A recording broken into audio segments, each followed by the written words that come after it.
simplement congolais.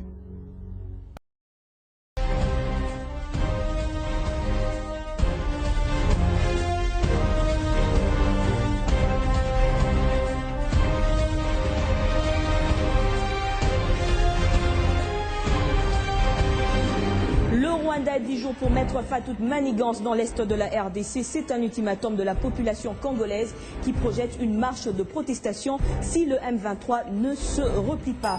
Et cette question qui range la partie est du pays, mais également la politique transfrontalière des USA, était au centre des échanges ce lundi entre le conseiller spécial de la région des Grands Lacs, Barry Weltler, et le Premier ministre Matata Ponyo.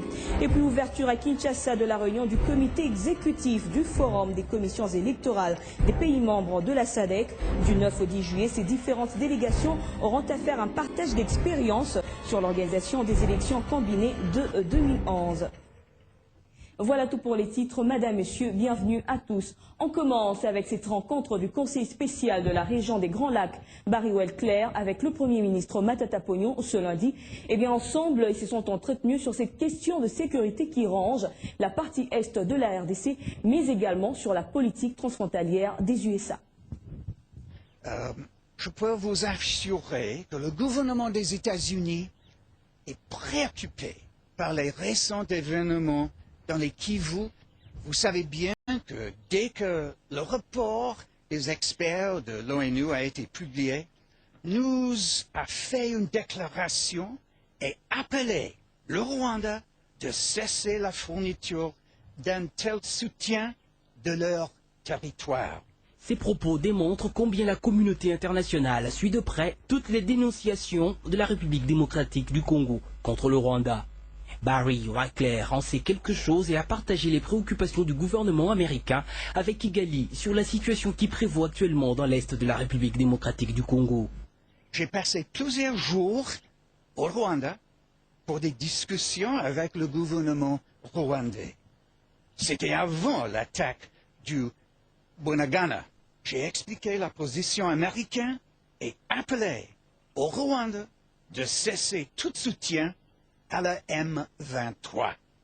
Je portais le message avec force et je vais continuer à porter les messages avec force. Pendant ce temps, le régime de Paul Kagame nie toute implication dans la mutinerie du M23 en dépit de toutes les preuves accablantes avancées. Cette même question de la sécurité dans le Kivu était au centre des échanges entre le conseiller spécial de la région des Grands Lacs et le ministre congolais des Affaires étrangères, coopération internationale et francophonie Raymond Tshibanda. Barry Weltler a précisé qu'il y a effectivement des rapports ou des allégations faisant état de la présence des militaires rwandais en RDC. Et si cela s'avérait, il faudra qu'ils rentrent chez eux très vite parce qu'il y a trop de souffrance parmi les populations civiles. Les deux personnalités ont échangé également sur les prochaines étapes à observer en vue de résoudre le problème. On reste dans ce même registre avec cet ultimatum que la population congolaise a lancé au Rwanda. Un ultimatum de 10 jours. La population congolaise projette une marche de protestation si le M23 ne se replie pas. Guichou. Malgré toutes les menaces, la RDC assure qu'elle ne concédera en aucun cas une portion de sa terre au Rwanda lancé dans un conflit armé depuis plusieurs dates en vue d'interdire au gouvernement congolais l'accès et le contrôle des matières premières. Si hier, le Rwanda a pu œuvrer grâce au soutien de certaines puissances internationales et entretenir le désordre dans l'est de la RDC, aujourd'hui, le pays de Kagame se retrouve vilipendé et rejeté par la même communauté suite au massacre qu'il a commis sacrifiant plus de 5 millions de Congolais selon les statistiques. Cette bande d'affairistes, constituée essentiellement des généraux rwandais en majorité et quelques Congolais, reste les protégés de Kagame malgré les menaces de la Cour pénale internationale. Le cas récent d'un Congolais, Sembousa Nyamwisi de l'opposition, surpris en Ouganda, tenant des réunions stratégiques selon la MONUSCO. Curieusement, à Kinshasa, le silence des élus du peuple censés défendre les intérêts des Congolais inquiète la population. Un ultimatum de 10 jours est donné au mouvement M23 par la société civile du Nord et Sud Kivu afin de retirer leurs troupes du sol congolais le plus tôt possible. Le président de la République démocratique du Congo, Joseph Kabila, lui appelle tout le peuple congolais à préserver l'unité nationale, chèrement acquise, et rassure que les opérations se poursuivent pour amener la paix dans l'est de la RDC. Mais la CPI, elle, a les yeux grandement ouverts sur le Rwanda et promet de faire appliquer la justice.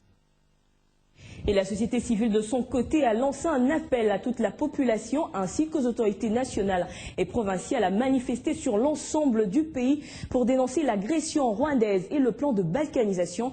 Il est donc demandé à la population de siffler, de sonner chaque jour à 12 heures pendant 5 minutes durant une semaine pour contraindre Kigali à retirer ses troupes. Dans le cas contraire, dans 2 semaines, la population du Nord Kivu marchera jusqu'au Rwanda. Non à l'agression rwandaise, non à toute négociation avec le M23. C'est le message qui accompagnera cette marche qui aura pour point de départ le rond-point de la place au stade public local.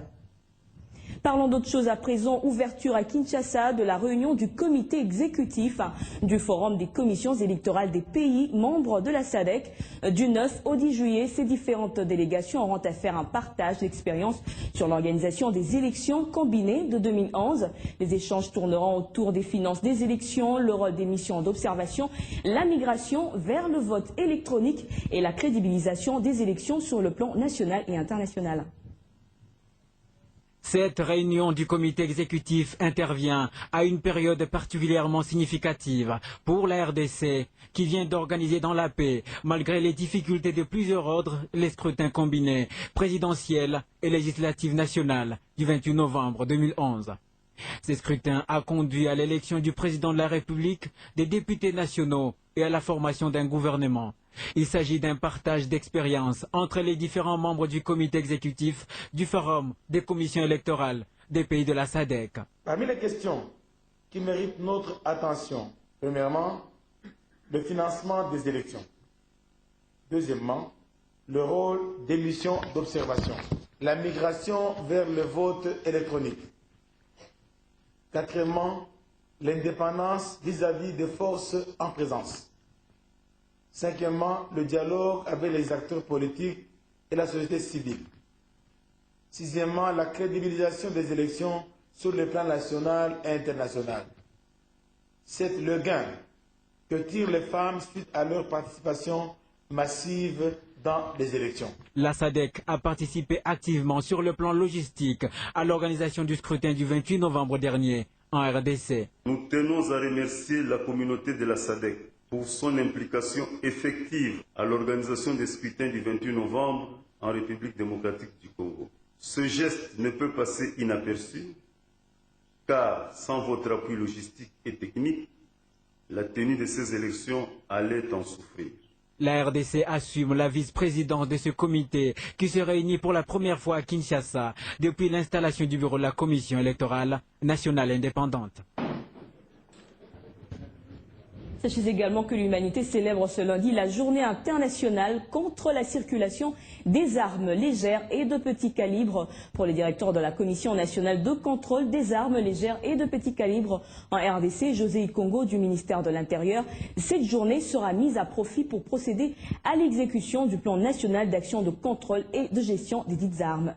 Vous me demanderez peut-être dans 8 mois. Pour José Ikongo, directeur de la Commission nationale de contrôle des armes légères et petit calibre du ministère de l'Intérieur, la circulation des armes constitue une question cruciale dans la sous-région de l'Afrique centrale. Au niveau de la CAC, c'est la République démocratique du Congo maintenant qui a un plan d'action. Et au niveau du centre régional REXA, la République démocratique du Congo domine avec un grand plan d'action de 5 ans qui va de 2012 à 2016. Selon notre source, la République démocratique du Congo connaît des avancées dans l'exécution de son programme, validé il y a 1 an pour la destruction de ses armes. La République démocratique du Congo a détruit aujourd'hui, jusqu'à ce jour, donc 212 000 armes, tout calibre confondu. La République démocratique du Congo a détruit également, aujourd'hui, plus de 197 tonnes de munitions. En dehors de ça, la République démocratique du Congo a réceptionné, comme je vous ai dit la fois passée, les machines à marquer les armes. Il a formé le personnel, elle a formé le personnel pour le marquage des armes et nous attendons maintenant le code ISO qui sera délivré par le gouvernement Une réussite qui demande l'implication de toute la population congolaise. Et puis le ministre de l'Enseignement supérieur et universitaire, Chello Lutimba, a procédé ce lundi à la pose de la première pierre pour la construction de 2 auditoires qui devront recevoir 300 étudiants par local à l'Académie des Beaux-Arts. Et à cette même occasion, le ministre de l'ESU a remis officiellement un lot d'équipement médical de l'entreprise Essor Equipment, une entreprise d'un ancien étudiant de cette même institution. En province, chantier énergie, la population de la commune de Mangambo, à Kisangani, est desservie en eau potable de la Régie des eaux grâce au Fonds social de la République. 11 bornes fontaines construites viennent d'être inaugurées par le gouverneur de cette province, Ismaël Aramandiama. Suivez ce reportage de Damas et Solé, notre correspondant à Kisangani.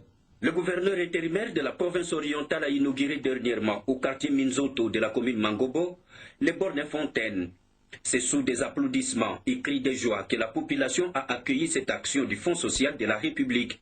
Au total, 11 bornes fontaines parsemées dans différents coins de cette partie de la ville de Kisangani sont déjà opérationnelles.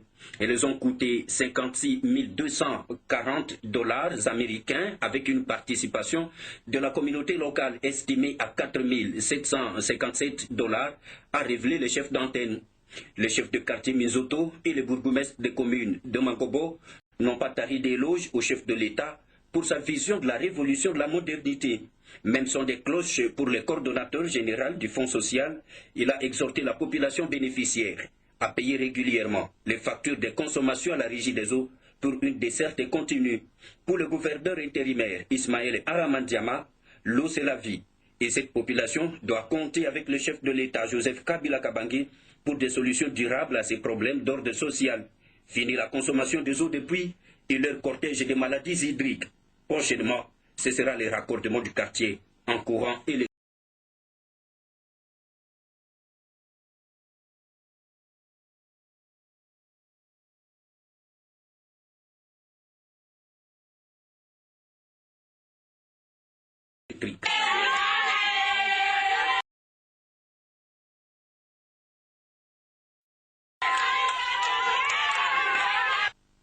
Et puis la GECAMIN vient d'initier des audits par rapport au projet qui le lie à ses partenaires provinciaux. Et pour atteindre les résultats escomptés dans le domaine d'exploitation provinciale, cette entreprise a fait appel à des maisons d'audit internationales. C'est la GECAMIN SARL qui vient d'initier des audits par rapport au projet qui le lie à ses plusieurs partenaires provinciaux dans le domaine d'exploitation provinciale. Dans la salle Mumbunda, en présence des membres du comité de gestion et de tous les partenaires, Ahmed Kalej Kand, administrateur délégué de la GECAMIN, a livré les motivations de cette opération. L'évaluation de ces retombées financières pour les joint ventures passées en phase de production démontre que celles-ci n'ont pas rencontré les attentes de l'associé GECAMIN qui les juge globalement insuffisantes. Les projections de leur évolution justifient la présente décision de GECAMIN SARL de faire procéder aux audits limités. Pour bien évaluer ce partenariat, la GECAMIN SARL a fait appel à des maisons d'audit internationales très expérimentées. Nous avons fait une évaluation, c'est-à-dire quand chacun s'engage dans une entreprise, il a des ambitions. Il se projette dans le futur en disant à telle étape, je dois me situer à tel niveau où je dois obtenir ceci. S'il voit qu'à telle étape, il n'a pas obtenu ce qu'il désirait ou ce qu'il escomptait, ou il n'a pas atteint le niveau qu'il espérait, il doit pouvoir s'arrêter pour évaluer son action. C'est ce que nous sommes en train de faire.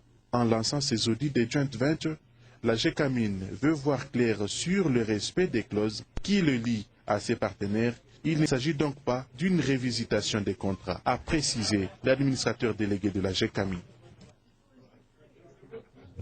En sport, c'est ce lundi que le Centre national de la médecine des sports a remis officiellement des fiches médicales de tous les athlètes des différents clubs de l'entente de football de Kinshasa. Ces entités subdélégataires ont été aussi remises à la Ligue de football de Kinshasa. La cérémonie a eu lieu au siège de la LIFKIN en présence des membres du comité exécutif de cette ligue. Kadikulaba. Petite cérémonie, mais importante pour l'avenir des athlètes et clubs évoluant en différents championnats de la ville-province de Kinshasa. Les résultats des tests des joueurs de l'entente provinciale de football de Kinshasa et ceux des ententes urbaines sont connus. Ils ont été remis ce lundi à la Ligue de football de cette ville, représentée ici par son président Honoré Nsundizi Petelo. On vient de recevoir les résultats aujourd'hui même, en votre présence. Nous n'avons pas encore décortiqué les éléments.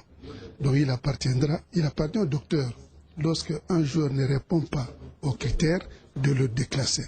Le médecin directeur du Centre national de la médecine sportive a donné des explications à ces résultats. Quelqu'un de 10 ans qui fait 10 paliers, c'est comme quelqu'un de 22 ans qui a fait 14. Donc les paliers des jeunes sont meilleurs, même s'ils sont bas, ils sont meilleurs par rapport au palier des adultes.